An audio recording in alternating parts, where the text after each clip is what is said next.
F349 কিভাবে registration করবেন?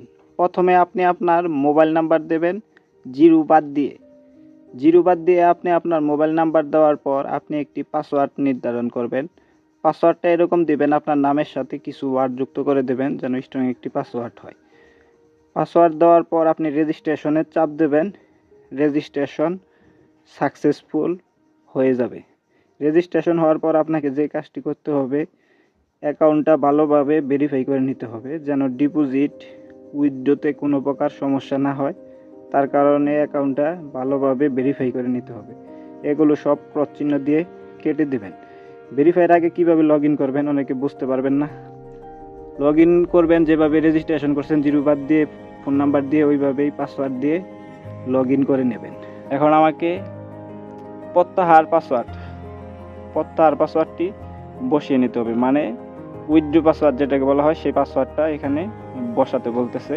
আমি আমার প্রত্যাহার পাসওয়ার্ড বসিয়ে নেব। প্রত্যাহার পাসওয়ার্ড বসানোর পর নিশ্চিতকরণে চাপ দেব। প্রত্যাহার পাসওয়ার্ড বসানো শেষ। এখন আমাকে আমার যে উইথড্রো নাম্বারটা আছে সেই নাম্বারটা বসিয়ে নিতে হবে। আমি যেহেতু বিকাশের মাধ্যমে উইথড্রো নেব, তার কারণে আমার বিকাশ পার্সোনাল অ্যাকাউন্ট নাম্বারটা এই জায়গায় বসিয়ে নেব।